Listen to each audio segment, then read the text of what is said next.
I get a big thrill out of the spot in Breakfast in Hollywood where we award an orchid to the oldest guest present. We've had them as old as 105. And without exception, I can say that they're the grandest bunch of ladies I've ever met.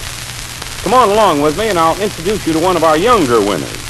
As we get to the restaurant, you'll find me announcing that 83 is the winner. Well, here she is.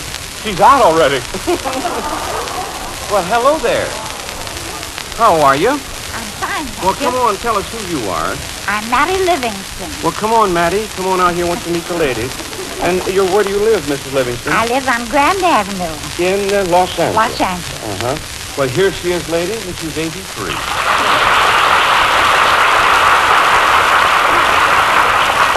Well, if you care, you can lean right against the booth there. And Stand up. you can stand by yourself. All right. Well, Gildersleeve had to do a little lean act there a moment ago, you know. Yes, well, I know. How long have you lived in Los Angeles? I came here in 1911 from Cleveland, Ohio. From Cleveland. Yes. That's where you were born. No, I was born on a farm near Warren, Ohio. Well, we chatted along like that until the conversation took this turn. Now, to get back to you, Mrs. Downs. You said... Livingston now. Oh, Livingston now. Oh, pardon. I see. Tell me, where did you marry Mr. Livingston? Where'd you meet him? In Los Angeles. Mm-hmm. In Los Angeles. Yes. Married him 5 years ago. Well, that's swell. All right. I was rather old bride, but we were rather an old couple, but then we're very happy. Sure, you're very happy. You bet you're very happy. Yeah. Yes, sir. How old is Mr. Livingston? He'll be 82 the 4th of May. 82. And you're 83. Uh-huh. Tell me, Mrs. Livingston, you have any hobbies? Oh, I don't know, unless it could be poetry.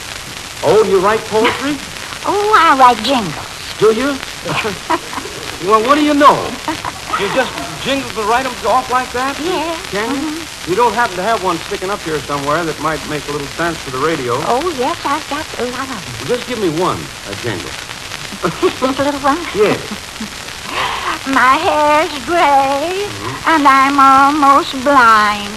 Yes. And the days of my youth are far behind. My neck is so stiff, I can't turn my head. And I'm getting so deaf, I can't hear half what's said. And my legs are so wobbly, I can hardly walk. But thank the Lord, I still can talk. Yeah!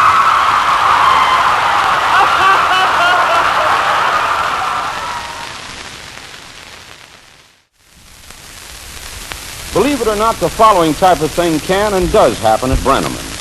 A guest and I were talking. Good morning. And you are? I am Mrs. Philip Powell from Claremont and Newport, New Hampshire. From Claremont and Newport. That's right. Are they close by? That's right, 10 miles. 10 miles? Well, now, you mean you live in both places? Well, part-time. Well, now, explain that to me, will you, Miss Powell? Well, Would you like a chair, honey? my knees are wobbling. Yes, let me see. They are, too. You like to sit down, huh? Yeah. No. Wasn't kidding. Now, Miss Powell, tell us, why do you live part-time in Claremont and part-time in Portsmouth, you say? Newport. Newport. Now, explain that to us a bit. Well, I come from Claremont. My husband comes from Newport. You come from Claremont, and your husband lives in Newport.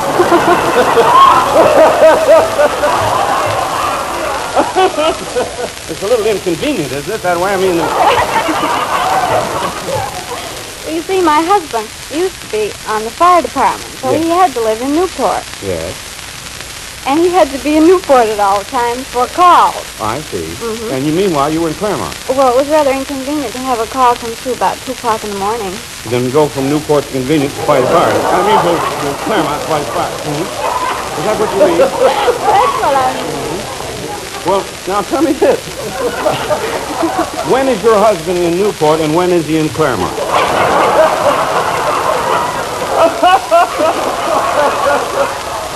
Can't we just let it go at that? No, I want to get this thing unraveled right now. You say few months you live in Claremont, and a few months you live in Newport. That's right. Your husband is in Newport most of the time. Not most of the time. Well, he should be there. Where's the fire department? In Newport. In Newport. Well, what's the world he doing in Claremont? That's where I am most of the time.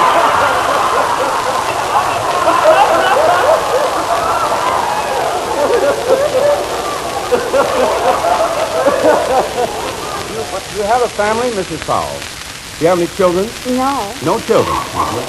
Well, do you have... Look, now, you mind your own business.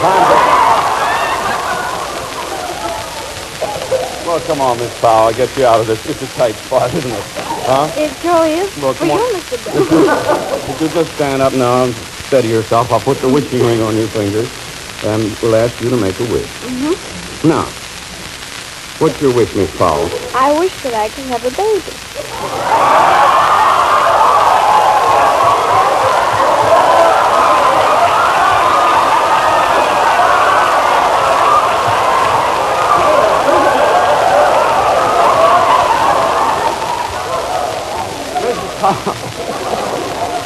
You want the child in Claremont or Newport?